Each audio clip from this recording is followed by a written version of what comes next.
आके आज़म नौके पालक मेराजो, आके आज़म नौके पालक मेराजो,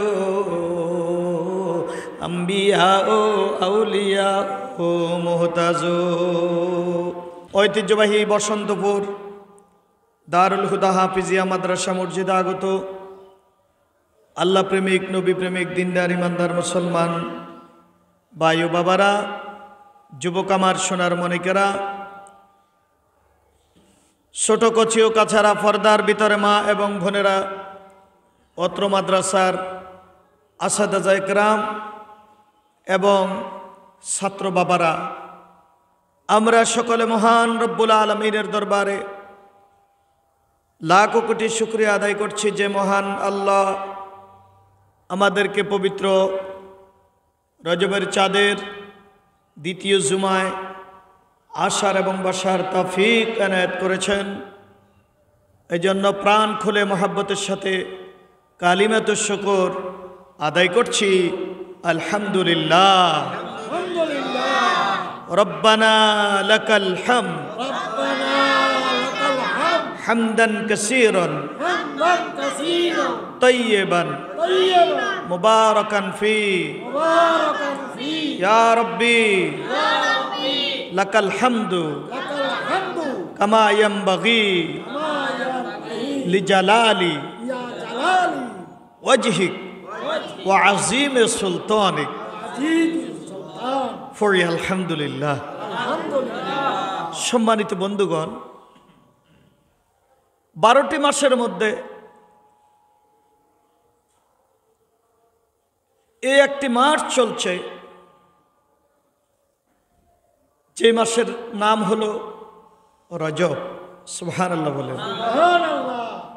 স্বয়ং রব্বুল আলামিন তিনি ঘোষণা করে এই মাসটি হলো আমি আল্লাহর মাস। সুবহানাল্লাহ বলেন। এটি কার মাস? আল্লাহর মাস। এ মাসের পরের মাস হলো শাবানের চাঁদ, শাবানের মাস। সুবহানাল্লাহ বলেন। ওই মাসটার সম্পর্কে নবীজি বলে শাবান মাসটা হলো আমি নবীর মাস। সুবহানাল্লাহ। এর পরের মাস হলো পবিত্র মাহে রমজানুল মুবারকের মাস। সুবহানাল্লাহ। নবীজি বলে পবিত্র রজবের মাসটা হলো আল্লাহর মাস, শাবানের মাসটা হলো আমি নবীর মাস, আর রমজান মাস হলো আমার উম্মতের মাস। সুবহানাল্লাহ বলে।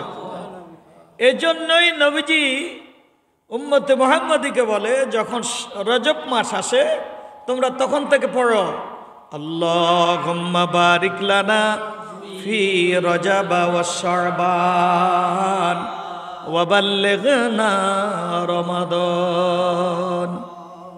এ বিষয়ের উপরে আমি কিছু কথা গত জুমায় বলেছিলাম, মনে আছে আপনাদের?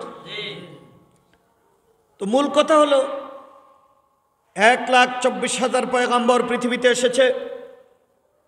মহান রব্বুল আলামিন কোন নবীকে প্রথম আসমানে রেখেছেন, কোন নবীকে দ্বিতীয় আসমানে রেখেছেন, কোন নবীকে তৃতীয় আসমানে রেখেছেন। এইভাবে বিভিন্ন জায়গায় নবীদেরকে রেখেছেন। কিন্তু যিনি সমস্ত আলমের রহমত, সুবহানাল্লাহ বলবেন না? যিনি সমস্ত আলমের কি রহমত, আমার আর আপনার প্রিয় নবী তাজদারে কায়নাত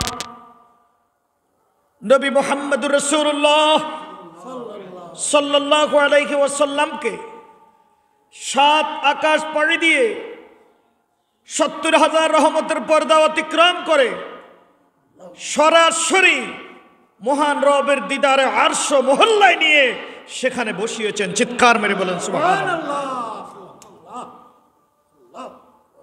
এই পবিত্র শবে মেরাজের চাঁদ চলছে। মেরাজের বহু কারণ আছে।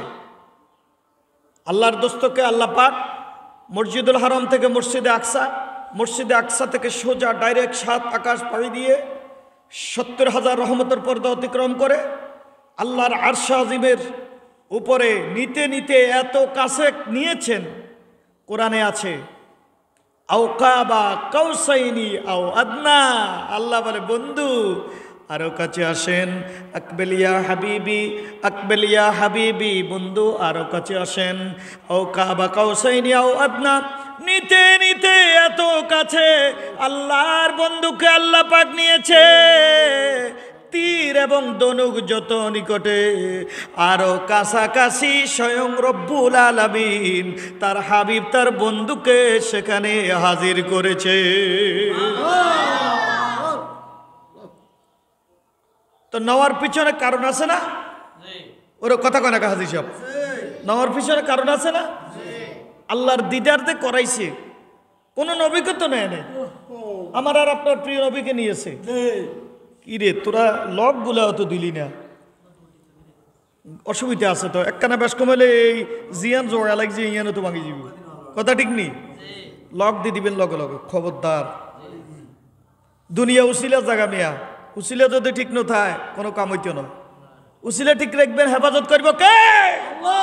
রিজিকের মালিক কে? ইজ্জতের মালিক কে? মনে রাখবা হক্কুল্লাহ হক্কুল ইবাদ, দুইটি হক, একটি আল্লাহর হক আর একটি বান্দার হক। কেউ যদি আল্লাহর হক নষ্ট করে আল্লাহ মাফ করে দিবে তাকে, কিন্তু কেউ যদি কোনো বান্দার হক যদি হাত দিয়ে মুখ দিয়ে যদি নষ্ট করে, খুদার জাত পাকের কসম, খুদার কসম, যতক্ষণ সে মাফ না করবে মহান রব্বুল আলামিন তাকে কখনো মাফ করবে না। ঠিক কিনা বলেন?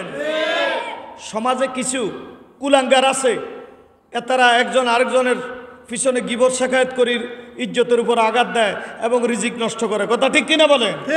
আল্লাহ আমাদের সকলকে হেদায়েত নসিব করেন। হেদায়েত যদি না থাকে খোদার গজবে হেতারকে আল্লাহ শেষ করো, কথা ঠিক কিনা বলেন? যাই হোক, বলতেছিলাম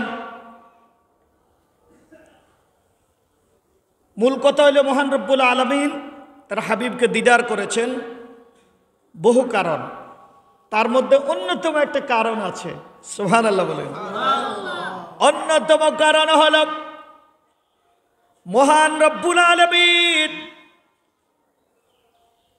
জান্নাত তৈরি করেছে এত সুন্দর করে, প্রথম তালা যেমন সুন্দর, দ্বিতীয় তালা তার চেয়ে 70 গুণ বেশি সুন্দর। বলে হুজুর বেহেশতের ভিতরে আবার তালা আসেনি? আছে।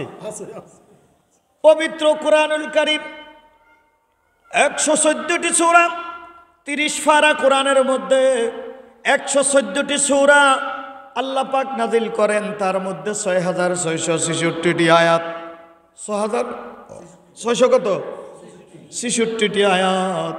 যতগুলা আয়াত আছে আল্লাহর জান্নাতের ভিতরে অতগুলা তালা আছে। কোরআনের আয়াত যতগুলা, বেহেশতের তালাও ও হাবেশ সাহেব, কথা ঠিক নেই? কাল কিয়ামতের দিন একটা আয়াত তেলাওয়াত করবে, আল্লাহ পাক লিফটের সাহায্যে কুদরতি লিফট দিয়ে এক তালা উপরে নিয়ে যাবে, সুবহানাল্লাহ। উপরের তালাওয়ালারা নিচে চাইতে আসবো, নিচে আইতে আসবো, আর নিচের তালাওয়ালা অনুমতি নইলে উপরে যাওয়ার কোনো সুযোগ নাই। এজন্য আল্লাহর কোরআন মুখস্থ করতেন হাইলে উপকার আছে। ওই ব্যক্তি সবচেয়ে উত্তম, নবীজি বলছে যে এই ব্যক্তি কোরআন শিখে এবং অন্যকে শেখায়, সুবহানাল্লাহ বলেন। আমার ভাইয়েরা, গভীর মনোযোগ, মহান রব্বুল আলামিন যে জান্নাতটা তৈরি করেছে, ওই জান্নাতটা আল্লাহর নবীকে দেখাবার জন্য আমার আল্লাহ পবিত্র মেরাজ নবীকে করাইছে। মেরাজ করাইবার বহু কারণ, তার মধ্যে 1 নম্বর কারণ, যে জান্নাত সম্পর্কে মহান রব্বুল আলামিন দুনিয়ার কোনো কাফেরকে, দুনিয়ার কোনো বেঈমান, দুনিয়ার কোনো মুশরিক সম্পর্কে এই শুভ সংবাদ দেন নাই। কাকে আল্লাহ পাক শুভ সংবাদ দিয়েছে খেয়াল করেন আর আমার সাথে পড়েন। ইয়ানো তো কয়েকজন হাফেজ আছেন, সবাই পড়েন আউযু বিল্লাহি মিনাশ শাইতানির রাজিম, বিসমিল্লাহির রাহমানির রহিম, ওয়াবাশশিরিল্লাযীনা وعملوا الصالحات أن لهم جنات تجري من تحتها الأنهار الله أكبر বলো মহান রব্বুল আলামিন কাকে বলতেছে শুভ সংবাদ তার জন্য যারা ঈমান এনেছে আমি আল্লাহর উপরে সুবহানাল্লাহ বলেন কার উপরে তাদের জন্য শুভ সংবাদ যারা আমি আল্লাহর উপরে ঈমান এনেছে তাদের জন্য শুভ সংবাদ রয়েছে আমি রব্বুল আলামিনের বিশাল জান্নাতের ব্যাপারে এবার আসুন আমার ভাইয়েরা মহান আল্লাহ রব্বুল আলামিন বলে তোমরা কোনোদিন আমাকে দেখো নাই আমার জান্নাত দেখো নাই না দেখে আমি আল্লাহর ভয়ে কার ভয়ে আমি আল্লাহর ভয়ে এবং আমি আল্লাহর মহব্বতে আমার নবীজির মায়ায় আমার জান্নাতের আশায় কিসের আশায় জান্নাতের আশায় দুনিয়ার গুনাহ থেকে বিরত থাকবা আমি রব্বুল আলামিন তারে খুশি হয়ে দুইটা জান্নাত দিব কয়টা ঘোষণাকার দলিল ছাড়া কথা বললে হইব দলিল হলো পবিত্র কোরআন আল্লাহর বক্তব্য হলো ওয়ালিমান খাফা মাকামা রাব্বিহি জান্নাতান আল্লাহু আকবার বলেন কার কথাও ভাই আল্লাহর কথার মধ্যে কোনো ভুল আসেনি ওয়াদা কার আল্লাহ কয় কেউ যদি গুনাহ থেকে আমি আল্লাহর ভয়ে ফিরে আসে দুনিয়া তো আসলে গুনার গুনাহ যেদিকে যাইবেন ওইদিকে অন্যায় আর অন্যায় অপরাধ আর অপরাধ এই গুনাহ দেখে যদি মহান আল্লাহকে ভয় করে যদি নিজকে সেভ করা যায় গুনাহ থেকে নিজকে বাঁচানো যায় মহান রব্বুল আলামিন বলে আমি আল্লাহ তাকে খুশি হয়ে জান্নাতি ঘোষণা দেই শুধু জান্নাতি নয় আমি আল্লাহ তারে দুইটা জান্নাত দিয়া দেই দিনের নবী বলে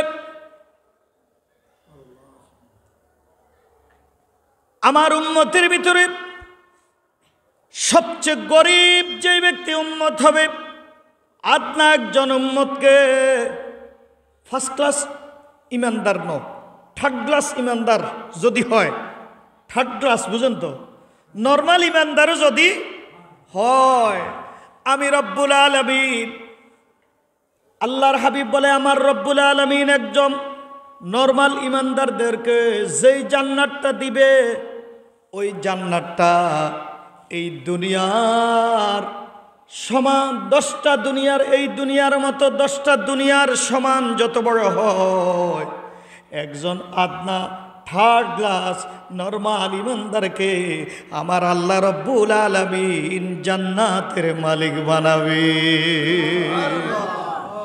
10টা দুনিয়ার সমান একটা জান্নাত দিয়ে দিবে সুবহানাল্লাহ বলেন সুবহানাল্লাহ আর ফার্স্ট ক্লাস ইমানদারের তো কোনো কথাই নাই আমার ভাইরা আমার বন্ধুরা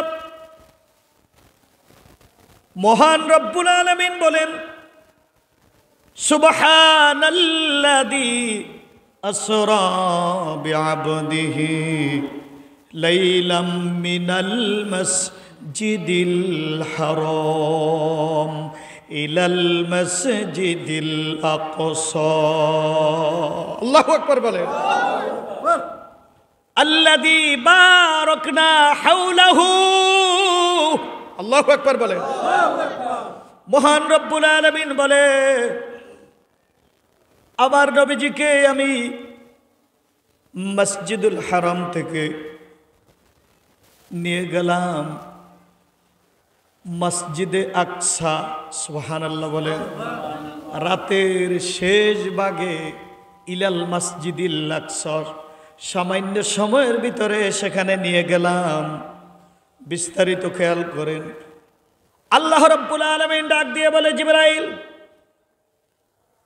আমার বন্ধুর কাছে চলে যাও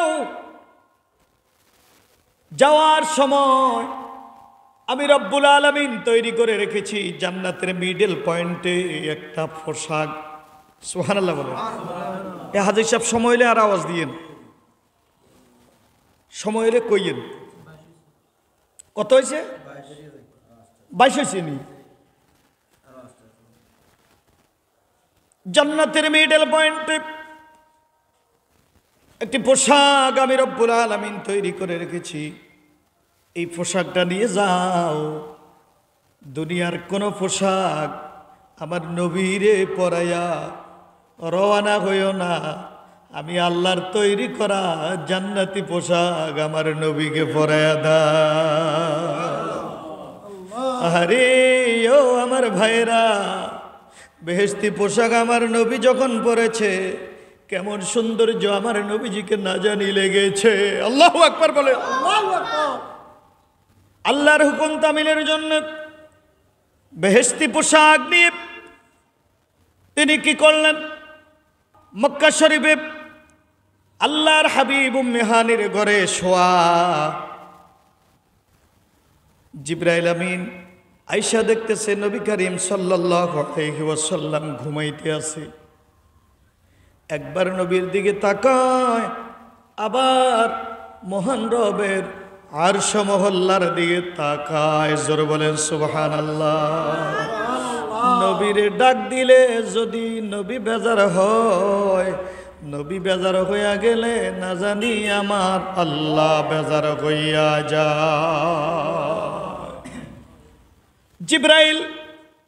জিবরাইল আমিন হঠাৎ করে একটা বুদ্ধি করলেন, আল্লাহর হাবিবকে ডাক দিলেন না। জিবরাইলের গাল আমার নবীজির পায়ের তালু মোবারকের মধ্যে লাগায়া দিয়েছে। সুবহানাল্লাহ বলে। আমার নবীজির কাছে ঠান্ডা ঠান্ডা অনুভব হয়েছে।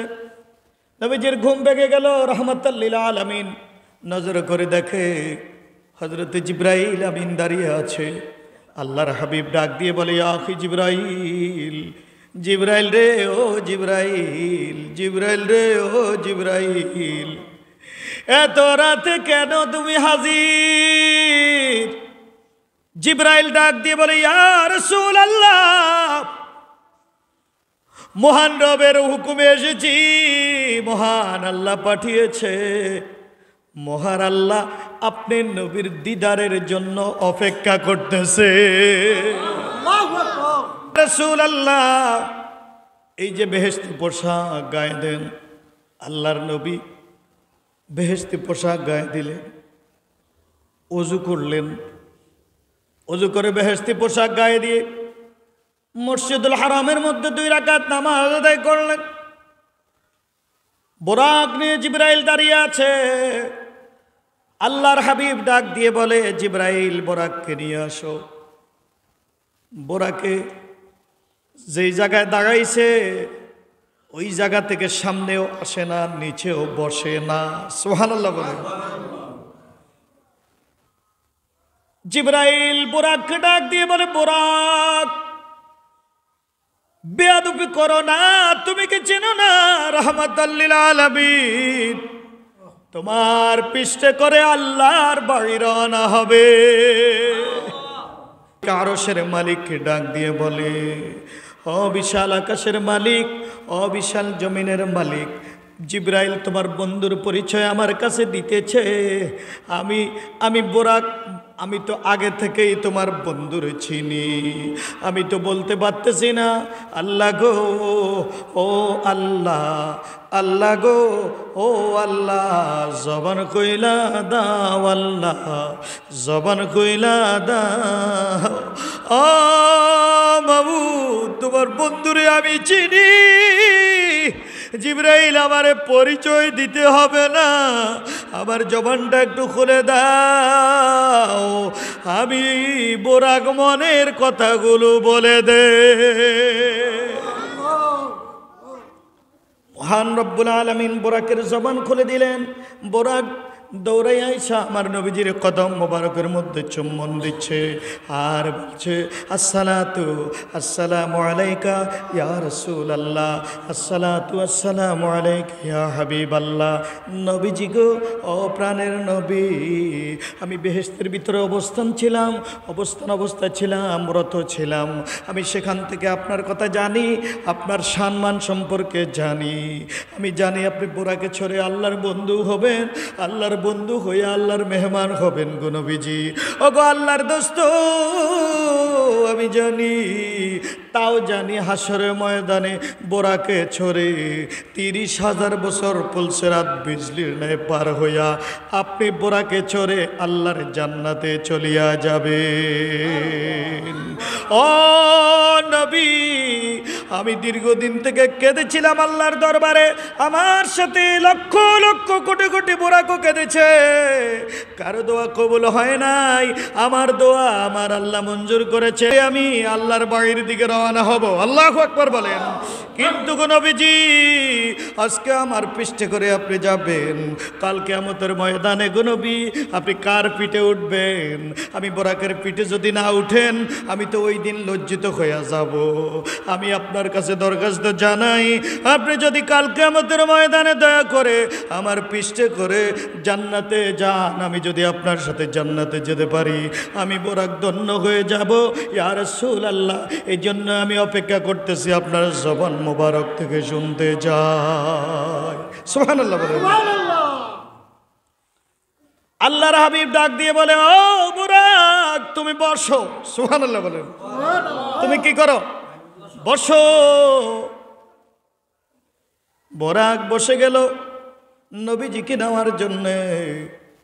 আমার নবী বোরাকের পৃষ্ঠে না উঠে একটা দৌড় মেরে বাইতুল্লাহর ভিতরে সেজদায় পড়ে গেল। সেজদায় পড়ে ডাক দিয়ে বলে, রব্বুল আলামিন, ও মালিক, বোরাক বলছে আমার জন্য কালকে আমাদের ময়দানে বোরাক রেডি থাকবে। বলো গো আল্লাহ, আমার উম্মতের জন্য বোরাক বাজেট আসেনি। আল্লাহ পাক ডাক দিয়ে বলে, নবী গো, যেই উম্মত দুনিয়াতে আমার হুকুম আপনি নবীর তরিকা মেনে চলবে, সমস্ত উম্মতের জন্য আমি আল্লাহ একটা করে বোরাক দিয়া দিব। মুহাম্মদে সাল্লাল্লাহু আলা মুহাম্মদ সাল্লাল্লাহু আলা মুহাম্মদ সাল্লাল্লাহু। উচ্চ আওয়াজে বলি আলহামদুলিল্লাহ। সময়ের কারণে অসমাপ্তি আলোচনা এখানে সমাপ্তি করছি। হবে ইনশাআল্লাহ যদি আল্লাহ পাক বাঁচায়, আগামী জুমায় যদি বেঁচে থাকি। ওয়া আখির দাওয়ানা আনিল